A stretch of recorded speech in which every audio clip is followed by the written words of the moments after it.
Hello नमस्कार मेरे प्यारे विद्यार्थियों, मैं हरिओम अहिरवार आप सभी का फिर से वेलकम स्वागत करता हूं अपने YouTube channel genius maths classes में। दोस्तों अपन पढ़ रहे हैं 10th क्लास की मैथमेटिक्स एनसीईआरटी की, जिसमें अपना चौथा चैप्टर द्विघात समीकरण चल रहा है। और आज अपन पढ़ रहे हैं 4.2 जो प्रश्नावली है उसका पहला दूसरा अपन ने पढ़ लिया। तीसरा क्वेश्चन, तो देखो तीसरा क्वेश्चन क्या कह रहा है कि ऐसी दो संख्याएं ज्ञात कीजिए जिनका योग कितना है 27 है और गुणनफल 182 हो। ठीक है, तो इसका हल करेंगे अपन। देखिए दो संख्याएं हैं तो दोनों को मान लीजिए। माना कि संख्याएं कौन सी हो गई, एक तो x हो गई और दूसरी y हो गई, दोनों को मान लिया। अब देखिए सवाल कह रहा है कि उनका योग 27 है। चूंकि योग बराबर कितना है 27, तो योग क्या होता है, दोनों संख्याओं को क्या करेंगे प्लस करेंगे तो ये योग हो जाता है। योग मतलब दोनों को जोड़ना, प्लस करना। तो x प्लस वाई बराबर कितना हो गया 27। ठीक है, ये हो गई समीकरण अपनी एक। फिर ये कह रहा है कि उनका गुणनफल 182, गुणनफल मतलब दोनों का गुण। फिर लिखो आप चूंकि गुणनफल बराबर है 182, तो आपका गुणनफल करेंगे तो x इंटू वाई, और ये x इंटू वाई कितना हो गया 182। अब यहां से देखिए एक समीकरण है तो ये अपनी बन गई दूसरी, दो समीकरण। अब आप इस समीकरण एक से या तो x की वैल्यू इसमें रख दो या y की वैल्यू इसमें रख दो, उससे क्या होगा अपनी एक द्विघात समीकरण बन जाएगी। तो देखिए मैं क्या कर रहा हूं, y की वैल्यू निकालूंगा यहां से। देखो अगर y की वैल्यू अपन अलग निकालते हैं तो y बराबर क्या बनेगा, देखो x को इधर पक्षांतरण करेंगे तो y बराबर बन जाएगा 27 माइनस एक्स। x को यहां से भेजा यहाँ पे तो माइनस एक्स हो गया और इधर y सिंगल बच गया, तो y बराबर क्या हो गया 27 माइनस एक्स। इसे आप दे दो समीकरण 3। अब क्या करेंगे, इस समीकरण 3 से जो y का मान है इसे उठाकर हम रखेंगे 2 में, तो क्या लिखेंगे समीकरण 3 से y का मान 2 में रखने पर, 2 में रखने पर, तो देखिए 2 में रखेंगे यहाँ। दो समीकरण क्या है, x इंटू वाई बराबर 182। अब y की जगह क्या रखेंगे, ये वाला मान, तो y की जगह आप रख दो 27 माइनस एक्स। आगे इसको सॉल्व करेंगे तो x इससे गुणा होगा तो 27x और x x से गुणा होके एक्स स्क्वायर बराबर 182। तो देखिए अब अपन इसको द्विघात समीकरण बना लेंगे। तो x की घात 2 वाला पद माइनस में आ रहा, तो हम क्या करेंगे इसको इधर ले आएंगे, है ना। तो एक्स स्क्वायर इधर आ गया, फिर 27x को भी इधर ले आएंगे तो माइनस का 27x। अब देखो ये वाला जो 182 ये पहले ही बराबर के इधर ही है, तो इसको प्लस में ही रखेंगे। अब हमारे बराबर के इस साइड कुछ भी नहीं बचा, तो या तो आप इसको देखो इस साइड 0 लिख लो या इसको इधर से हटा के इधर लिख लो, एक ही बात है। ठीक है, तो ये हो गया अपना द्विघात समीकरण का नया रूप। अब इसको आपको सॉल्व करना है, तो कैसे सॉल्व करेंगे, वही गुणनखंड विधि से। इसके दो टुकड़े करने हैं, उन दोनों को गुणा करने पर कितना बनना चाहिए 182। तो देखिए दोनों के हम टुकड़े करते हैं, 26 प्लस 1 करते हैं तो 26 से कम 26 बना। अगर हम 25 2 करते हैं तो 25 दूनी 50। अगर हम 24 और 3 करते हैं तो 4 3 12 3 दूनी 6, ये भी नहीं बन रहा ना। अब देखो जैसे मान लो 20 और 7 करें तो 7 दूनी 14 140 बना, ये भी नहीं होगा। तो फिर क्या करेंगे 19 फिर 8, ये भी नहीं होगा। फिर 18 9 9 8 72 और 9 1 9, ये भी नहीं हो रहा। फिर और कम करते जाएंगे, देखो कि जैसे मान लो अपन ने 15 और 12 किए तो 15 इंटू 12 कितना होता है 180, थोड़ा पास में आ गए। अब एक और घटा दो, 14 13 करो, 14 13 तो 14 दूनी 28 14 ती 42 के 2 और हासिल के 4, 14 और 4 18, ये हो गया 7। तो इसके टुकड़े हो जाएंगे 14 प्लस 13, क्या टुकड़े हो जाएंगे। इस 27 को हम लिखेंगे, देखा 14 प्लस 13 और साथ में x, फिर प्लस 182 बराबर के आगे 0। तो देखिए 14 13 से कैसे बनेगा, कोष्टक खुलेगा तो एक्स स्क्वायर, तो माइनस के 14 माइनस के 13, माइनस के 14 और माइनस के 13, इधर से x भी दोनों में लगेगा तो ये 13x और इधर लगेगा तो 14x। ठीक है, फिर यहाँ से प्लस के 182 और बराबर में कर दो 0। ठीक है, तो देखो 3 पद थे 4 पद हो गए, ये पेयर बन गया, ये पेयर बन गया। इन दोनों में से देखो x की घात 2 है, x की घात 1 है, तो जो कम घात होती है वो कॉमन आती है, तो x की घात 1 कॉमन आ जाएगा, तो यहाँ x बच गया, यहाँ पे 14 बच गया। फिर देखिए यहाँ भी वापस देखिए अपने x माइनस 14 जैसे ही बचना चाहिए, तो अगर यहाँ कोष्टक में x माइनस 14 बचेगा, समझना बात को, तो यहां से अगर x बचेगा तो कॉमन में क्या जाएगा, पूरा माइनस 13 कॉमन में जाएगा। ऐसे करके भी आप कर सकते हो, ये भी एक तरीका हो गया ना, कि वापस इसी को यहाँ लिख दो और इसमें कंपैरिजन करके देखो कि जैसे x वापस बचेगा तो कॉमन क्या लेंगे, इस माइनस 13 को कॉमन ले लेंगे, तो इधर भी 182 में से 14 बच जाएगा।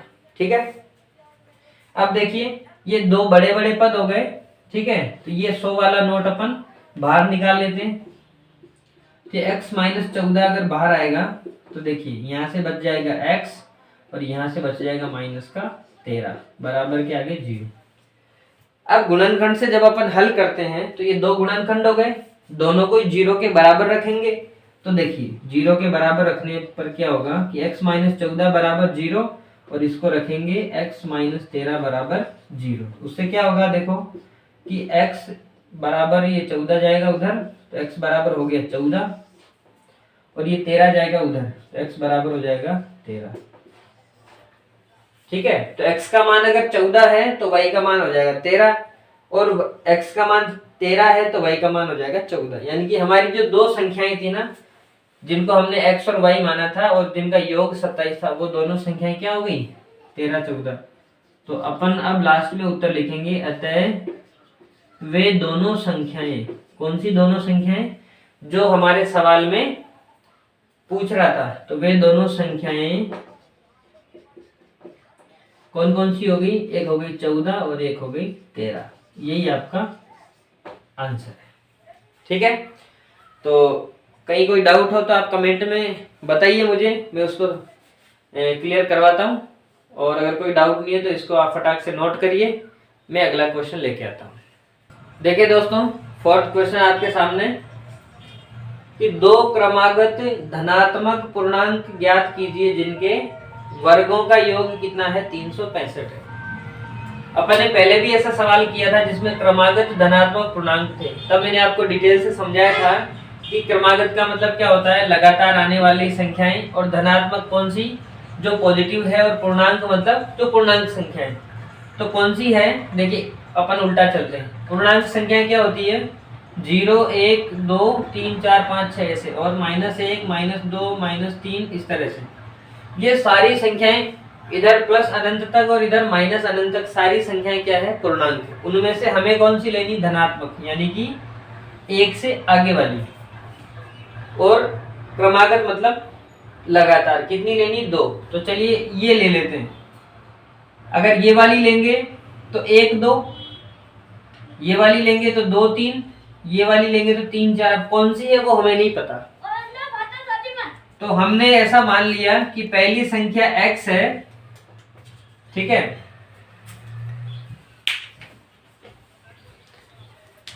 हमने ऐसा मान लिया कि माना कि पहली संख्या x हो गई, तो अगर जैसे पहली संख्या ये वाली है तो जस्ट उसी के अगली संख्या ये वाली बनेगी, मतलब 1 प्लस करके अगली संख्या बन जाएगी। ठीक है, तो दूसरी संख्या क्या हो जाएगी हमारी, दूसरी संख्या ये हो जाएगी x + 1। ठीक है, अब सवाल ये कह रहा है कि इनके वर्गों का योग, यानी कि इन दोनों संख्याओं का जब अपन वर्ग करेंगे तो उन वर्गों का योग कितना बनेगा, 365। तो चलिए वर्ग कर लीजिए। तो देखिए वर्ग करेंगे तो क्या लिखेंगे, वर्गों का योग इक्वल टू 365। तो वर्ग करेंगे दोनों संख्याओं का, एक्स स्क्वायर मतलब एक्स का वर्ग और एक्स प्लस वन का स्क्वायर, एक्स प्लस वन इसका भी स्क्वायर। जब दोनों के वर्गों को अपन योग करेंगे मतलब प्लस करेंगे तो ये कितना बनता है, 365 बनता है। ठीक है, अब इसको आप सॉल्व कर लीजिए। तो जैसे आप इसको सॉल्व करेंगे तो देखिए एक्स का स्क्वायर, अब इसको आपको सॉल्व करना है, एक्स प्लस वन का स्क्वायर। आपने पहले कभी एक फॉर्मूला पढ़ा होगा कि a प्लस बी का होल स्क्वायर, वो क्या बनता है, A square plus B square plus 2ab। तो उसी फॉर्मूले से अपन इनको खोलेंगे, क्या बनता है देखो कि ए स्क्वायर, जैसे अगर यहाँ पे a और यहाँ पे b हो, तो जब ऐसा कोष्टक का स्क्वायर खुलता है तो क्या बनता है, a का स्क्वायर फिर प्लस फिर b का स्क्वायर प्लस फिर 2 फिर इंटू a इंटू बी, ऐसे खुलता है। ठीक है, तो a का स्क्वायर मतलब a कौन है, x है, तो यहाँ क्या बन जाएगा, x का स्क्वायर। ठीक है, यहाँ पे a है ना, फिर b का स्क्वायर, b कौन है अपना, 1 है, तो 1 का स्क्वायर कितना होगा, 1 ही होगा। फिर 2 into a into B, a कितना है x, ये हो जाएगा x, और b कितना है 1, यहाँ हो जाएगा इंटू 1। तो 2 इंटू एक्स इंटू 1, तो 1 को गुणा में लिखने की कोई जरूरत ही नहीं है, तो ये बन गया 2x। ठीक है, तो ऐसे खुलेगा ये कोष्टक इक्वल टू 365। तो देखिए हमारी अब समीकरण जो द्विघात समीकरण बनेगी वो क्या बन जाएगी, x square plus x square दोनों मिलकर क्या हो गए, 2x स्क्वायर बन गए, फिर प्लस 2x, इसको लिखते हैं अपन एक घात वाले को, फिर ये हमारा प्लस 1 है, और ये 365 को जब पक्षांतरण करके इधर लाएंगे तो माइनस का 365 हो जाएगा, फिर बराबर के आगे 0। अब इन दोनों को और सॉल्व कर लो, फाइनली हमारी द्विघात समीकरण बन जाएगी, प्लस 2x माइनस 364, क्योंकि 65 में से एक माइनस हो जाएगा तो 64 बच गया, बराबर 0। तो ये हो गई हमारी द्विघात समीकरण। तो देखिए ये हो गई आपकी द्विघात समीकरण। अब इस द्विघात समीकरण में देखिए गुणनखंड विधि से हल करने का एक तरीका तो है ही, लेकिन उससे पहले क्या करना अपने को, देखो 2 इसमें भी आ रहा है, 2 इसमें भी आ रहा है और 2 इसमें भी है। जब इसको गुणा में अपन देखेंगे तो 2 का भाग इसमें भी जा रहा है, इसमें भी जा रहा है, इसमें भी जा रहा है, तो क्या करें अपन यहाँ पे इसमें 2 का भाग लगा लेते हैं। उससे क्या फायदा होगा अपने को कि ये जो संख्या वो थोड़ी छोटी हो जाएगी, छोटी होने से क्या होगा कि अपने को टुकड़े करने में थोड़ी आसानी हो जाएगी। ठीक है, तो हमने क्या किया, पूरी समीकरण में 2 का भाग दे दिया, समीकरण में 2 का भाग, तो 2 का भाग देंगे तो देखो यहाँ 2 का भाग दे दिए, 2 से 2 कट गया, यहाँ 2 का भाग दिया तो केवल x बच गया, फिर यहाँ 2 का भाग देंगे तो 364 का आधा हो जाएगा, कितना हो जाएगा, 2 एकम 2, 8 दूनी 16, 182 हो गया। ठीक है, तो x square plus x minus 182। तो ये देखो ये पिछले सवाल जैसा ही 182, उसमें 184 था और अपने 182 है। अब अपन क्या करेंगे कि यहाँ जो ये 1 है, इस 1 के टुकड़े करेंगे ताकि गुणनखंड बनके और गुणा में दोनों कितने 182 बन जाए। ठीक है, तो इस एक के जो टुकड़े करेंगे अपन, देखो आधा आधा तो हो नहीं सकता, तो इसके टुकड़े थोड़े बड़े करने पड़ेंगे, जैसे कि 15 माइनस 14, तो 15 माइनस 14 भी 1 बन रहा है, और दोनों को अपन गुणा करते हैं तो देखो 15 चौक 60, 150 ज्यादा हो गया, तो ये तो बहुत ज्यादा हो गया। 13 12 करते हैं, 13 12 देखो 3 दूनी 6 बनेगा, तो ये भी नहीं बनेगा। 12 11 करते हैं तो 2 एकम 2, 11 दूनी 22 के 2, हासिल के 2 11 और 2 13, तो कम पड़ गया ये तो है ना। तो अपन बढ़ाते हैं इसको थोड़ा, 4 और 3 14 13 करते हैं, तो देखो 14 एकम 14, 14 दूनी 28, 14 3 42 के 2, हासिल के 4, 14 4 18, ये बन गया 14 13। तो पिछले सवाल में जो अपने 14 और 13 थे ना टुकड़े, वही टुकड़े वापस बन गए। ठीक है, तो कैसे लिखेंगे इसको, देखो एक्स स्क्वायर, इस एक को अपन लिखेंगे, या जैसे सीधा ही एक्स को ही लिख दो आप, एक एक्स है ना, तो आप इसको लिख दो 14x माइनस 13x, डायरेक्ट ही लिख दो। ठीक है, वो कोष्टक में लिखते फिर खोलते थे एक लाइन और बढ़ जाती, तो उससे अच्छा अपन ने क्या लिख दिया, जो एक x है उसको अपन ने सीधा ही लिख दिया 14x माइनस 13x। तो 14x में से 13x घटाया तो कितना हो गया x बचा। और 14x और 13x जब गुणा होगा तो 182 और x स्क्वायर बन जाएगा ना। तो हमारी शर्त भी क्या थी कि पहला और तीसरा दोनों के गुणा के बराबर इन दोनों का गुणा बनना चाहिए। तो देखो 14 इंटू 13 182 इंटू 1 बन रहा है और x इंटू एक्स इस x स्क्वायर के बराबर बन रहा है ना। तो अपना सही है। आगे देखो माइनस 182 बराबर 0। तो देखिए दो दो के पेयर बना लिए अपन ने। अब यहां से x कॉमन लेंगे क्योंकि छोटी घात x है, तो x प्लस 14। अब देखिए x प्लस 14 भी यहाँ बचाना है, तो x प्लस 14 जब यहाँ बचेगा तो देखिए यहाँ से कॉमन क्या लेंगे कि x बचना चाहिए, इसका मतलब माइनस 13 कॉमन में आएगा। क्या आएगा? माइनस का 13। तो यहाँ से भी माइनस कॉमन में आ गया और 13 कॉमन में आ गया तो 14 बच गया। ठीक है। अब देखिए x प्लस 14 इसमें भी है, x प्लस 14 इसमें भी है। तो अपन क्या करते हैं, इस 100 के नोट को, जो अपना पुराना तरीका था, अगर आप पहली बार वीडियो देख रहे हैं तो पिछले वाले वीडियो को आप एक बार देखना, आपको बहुत अच्छे से समझ में आ जाएगा। उसमें मैंने बहुत ही बढ़िया तरीके से एक्सप्लेन कर रखा है। ठीक है। तो देखिए x प्लस 14 को अपन इधर निकाल लेंगे, तो x प्लस 14, तो यहां से कॉमन में बचेगा x माइनस 13, x माइनस 13 बराबर क्या आ गई? 0।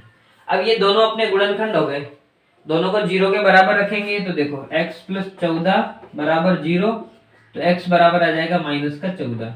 और जब ये 0 होगा, x माइनस 13 बराबर 0, तो x बराबर हो जाएगा 13। अब देखो क्योंकि अपन संख्याओं की बात कर रहे हैं इसलिए माइनस 14 तो पॉसिबल है नहीं। क्यों? क्योंकि हमारी कंडीशन क्या है कि संख्या धनात्मक है और ये वाला जो ऋणात्मक आ रहा था ये अपना आंसर नहीं है। तो अपना आंसर कौन सा होगा? x बराबर 13 वाला। तो पहली संख्या अगर x बराबर 13 है तो दूसरी संख्या कितनी हो जाएगी? 13 प्लस 1 14। ठीक है। तो पहली संख्या आपकी हो गई x और x बराबर 13। तो इससे आपकी दूसरी संख्या बन जाएगी x प्लस 1 यानी कि 13 प्लस 1 यानी कि 14। कितना? 14। तो ये आपके दोनों 13 और 14 आंसर हो गए। ठीक है। तो इसको फटाक से नोट करिए, मैं अगला सवाल लेके आता हूं। तो देखिए फ्रेंड्स, क्वेश्चन 5 आपके सामने है कि एक समकोण त्रिभुज है, उसकी ऊंचाई इसके आधार से 7 सेंटीमीटर कम है। यदि कर्ण 13 सेंटीमीटर है तो अन्य दो भुजाएं ज्ञात करनी है। तो ये क्या बोला है भाई?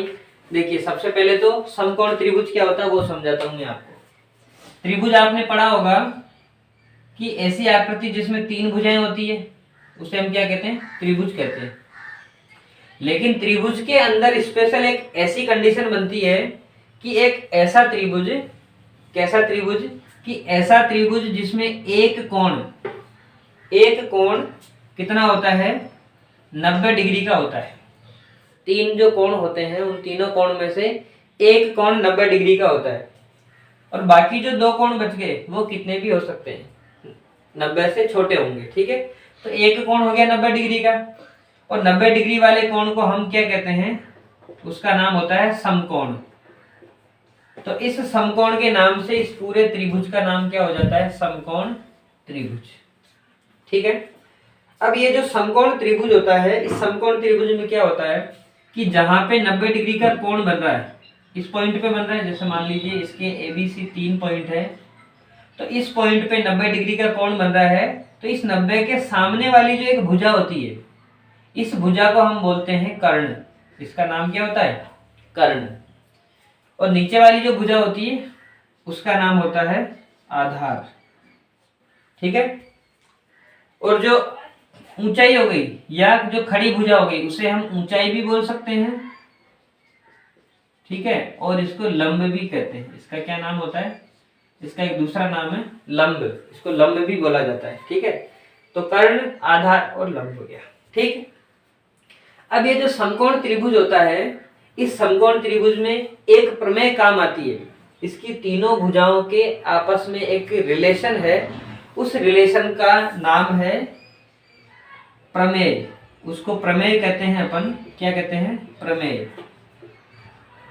और उस प्रमेय को देने वाला या प्रमेय को बनाने वाला जो वैज्ञानिक था या गणितज्ञ था, उस गणितज्ञ का नाम था पाइथागोरस। क्या नाम था? पाइथागोरस। तो श्रीमान पाइथागोरस जी के नाम से ही इस प्रमेय का नाम क्या रख दिया, पाइथागोरस प्रमेय। अब ये पाइथागोरस प्रमेय क्या बला है, तो देखिए, तो ये जो श्रीमान जी हैं पाइथागोरस, इन्होंने ये कहा कि समकोण त्रिभुज में जो सबसे बड़ी भुजा होती है कर्ण, ध्यान से सुनना, कि समकोण त्रिभुज में जो सबसे बड़ी भुजा कर्ण होती है, कर्ण क्या होती है, सबसे बड़ी भुजा होती है। तो सबसे बड़ी भुजा जो होती है कर्ण, उस कर्ण का वर्ग अन्य जो दोनों भुजाएं हैं, अन्य दोनों भुजाएं कौन कौन सी है, एक तो हो गई अपनी लंब और दूसरी हो गई अपनी आधार। ठीक है, तो क्या कहते हैं पाइथागोरस जी कि समकोण त्रिभुज की सबसे बड़ी भुजा कर्ण का वर्ग अन्य दो भुजाओं के वर्ग, मतलब अन्य दो भुजाओं के वर्गों के योग के बराबर होता है। कि कर्ण का जो वर्ग है ना, वो कर्ण का वर्ग किसके बराबर होता है, जो दूसरी दोनों भुजाएं हैं दोनों का वर्ग कर लो और उसको जोड़ दो, तो वो किसके बराबर आ गया, कर्ण के वर्ग के बराबर। ठीक है, इधर खेल बेटा। तो ये पाइथागोरस प्रमेय है। अब हमारा सवाल अब करने के लिए हमारी तैयारी कंप्लीट हो गई। तो देखिए, इस समकोण त्रिभुज की ऊंचाई कितनी है, कि इसके आधार से 7 सेंटीमीटर कम है। अब आधार कितना है ये रहा, ये भी नहीं पता, और कर्ण है इसका 13 सेंटीमीटर। तो चलो कर्ण तो हमारे पास आ गया कि कर्ण हो गया 13 सेंटीमीटर। अब आधार नहीं है, तो आधार को हम क्या मान लेते हैं, x मान लेते हैं। तो ऊंचाई पता चल गई ना, कि ऊंचाई इसके आधार से 7 सेंटीमीटर कम है। आधार अगर x है तो ऊंचाई कितनी होगी, x से आप 7 कम कर लो, x - 7। ठीक है, जब तीनों दूरियां आपके सामने आ गई तब आप पाइथागोरस प्रमेय का उपयोग करोगे। तो देखिए, पाइथागोरस प्रमेय का अपन उपयोग करेंगे तो कर्ण कितना है 13, यानी कि 13 का वर्ग बराबर लंब कितना है x - 7, यानी कि x - 7 का वर्ग, प्लस आधार कितना है x, मतलब x का वर्ग। ये पाइथागोरस प्रमेय अपन ने काम में ले ली। अब देखिए, 13 का वर्ग, 13 को 13 से गुणा करोगे तो 169 आता है, 169। ठीक है, इसको आप खोलेंगे तो a - b का होल स्क्वायर, ये कौन सा फॉर्मूला बन रहा, a - b का होल स्क्वायर। तो जब a - b का होल स्क्वायर होता है तो ये फॉर्मूला ऐसे खुलता है, देखो a का स्क्वायर होता है, फिर -b का स्क्वायर होता है, ठीक है, नहीं a स्क्वायर होता है, फिर b स्क्वायर प्लस आता है, फिर -2 × a × b, ऐसे ये खुलता है। ठीक है, तो देखिए a का स्क्वायर, a कितना है x है, तो a स्क्वायर की जगह क्या आ जाएगा x square, b square, b की जगह क्या आ जाएगा 7 का स्क्वायर, तो 7 का स्क्वायर कितना आ जाएगा, 7 का स्क्वायर आ जाएगा 7 - 7 = 49, फिर 2 × x यानी कि 2x × b मतलब 7 × 7, तो 7 × 2 कितना हो गया 14, तो आप डायरेक्टली इसको क्या लिखोगे 14x। 7 × 2 14x, 7 का स्क्वायर ये x का स्क्वायर, ऐसे खुलता है। आगे ये जो x स्क्वायर है इसको आप वापस से साथ में लिख लो। अब आपका सवाल देखिए किस तरह से बन जाएगा, इसको भी आप उधर ले चलो, है ना, x का स्क्वायर और x का स्क्वायर 2 बार है तो 2x स्क्वायर बन गया, फिर आपका ये माइनस का 14x है, फिर आपका ये 49 है। अब इस 169 को आप इधर ले आओ तो माइनस का बन जाएगा, माइनस का 169, और देखिए यहाँ ये बराबर और इधर कुछ भी नहीं बचा मतलब 0। अब बराबर में 0 को आगे नहीं लिखते अपन, तो इस 0 को यहाँ से हटा के किधर लिख देंगे, पीछे की तरफ लिख देंगे, इधर लिख देंगे। बराबर 0 इधर हो चाहे बराबर 0 उधर हो, एक ही बात होती है। अब हमारी समीकरण आगे किस तरह से कन्वर्ट हो जाएगी, देखिए 2x स्क्वायर, फिर आपका -14x, फिर 49 - 169, 169 से 49 माइनस करेंगे, देखिए 9 से 9 0, फिर 6 से 4 गए तो 2, और ये बच गया आपका 1। दोनों में से बड़ी संख्या ये वाली है तो माइनस लग जाएगा, बराबर 0। तो फाइनली ये आपकी द्विघात समीकरण बन गई। अब इसमें भी देखिए तीनों ही पद हैं जो 2 से कट रहे हैं, तो 2 से काटेंगे या नहीं काटेंगे? काटेंगे। क्यों?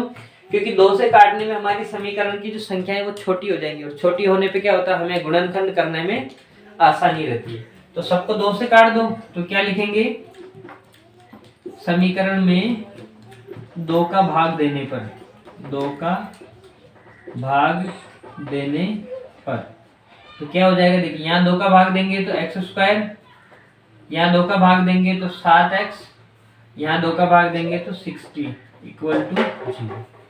अब आपको टुकड़े करने हैं 7 के, तो 7 के ऐसे 2 टुकड़े करो कि दोनों को गुणा करने पर 60 बन जाए। तो कौन से टुकड़े बनेंगे, देखिए 12 पंजे 60, 12 और 5 कर दो, इस 7 को लिख दो 12 माइनस 5, ठीक है। तो 12 पंजे 60 हो गया, और 12 में से 5 घटेगा तो 7 बन जाएगा। ये माइनस वापस कर दो, ये एक्स स्क्वायर, साथ में एक्स लगा दो, माइनस का 60 बराबर 0। केवल हमने क्या परिवर्तन किया, इस 7 की जगह 12 माइनस 5 लिखा है, बाकी पूरा ऐसा कैसे। अब अगली कंडीशन देखिए, एक्स स्क्वायर, ये माइनस खुलेगा तो माइनस का 12 माइनस माइनस प्लस 5, इधर से खुलेगा तो एक्स इसके साथ भी, एक्स इसके साथ भी, तो एक्स यहाँ पे भी, एक्स यहाँ पे भी, ठीक है। फिर माइनस के 60 बराबर 0, ये पेयर बन गया, ये पेयर बन गया। दोनों पेयर में से देखो 2 घात 1 घात है, तो x की घात 1 कॉमन आ गया, यहाँ पे x बच गया, यहाँ पे 12 बच गया। अब ऐसा कैसे, यहाँ भी x माइनस 12 ही बचाना है आपको। तो यहाँ से देखिए 5x में से x अगर बचेगा तो कॉमन में क्या आएगा, 5 कॉमन आएगा, तो यहाँ भी 12 बच जाएगा बराबर 0। अब इन दोनों में से देखिए इस 100 वाले नोट को बाहर निकाल लो, x माइनस 12 को बाहर निकालेंगे तो यहाँ से ये बच गया x और यहाँ से बच गया 5 बराबर 0। दोनों गुणनखंड को अलग अलग करेंगे तो x माइनस 12 बराबर 0 और इसको अलग किया x प्लस 5 बराबर 0। इससे तो देखो 12 इधर जाएगा तो x बराबर हो गया आपका 12, और इससे हो जाएगा x बराबर माइनस 5। तो देखो हम बात करें त्रिभुज की भुजाओं की, और त्रिभुज की भुजा कभी भी माइनस में नहीं होती है, तो ये वाला उत्तर अपना नहीं बनेगा, हमारा आंसर बनेगा ये वाला। तो x का मान कितना हो गया 12, तो ये 12 और 12 में से 7 माइनस करेंगे तो ये आ जाएगा आपका 5। तो सवाल कह रहा था कि अन्य 2 भुजाएं, तो अन्य 2 भुजाएं कौन कौन सी हो गई, अन्य 2 भुजाएं, एक तो हो गई 12 और 12 में से 5 घटाएंगे तो 7 घटाएंगे तो 5, 12 और 5 ये दोनों ही भुजाएं आंसर अपना 12,5, ठीक है। तो आई होप आपको बहुत अच्छे से क्लास समझ में आई होगी। अगर आपको क्लास पसंद आ रही है तो वीडियो को आपको लाइक करना है और अपने दोस्तों के साथ ज्यादा से ज्यादा इसको शेयर करना है, ठीक है। तो चलिए मिलते हैं अगली क्लास में अगली प्रश्नावली के साथ, तब तक पढ़ते रहिए, मस्त रहिए। थैंक यू, जय हिंद।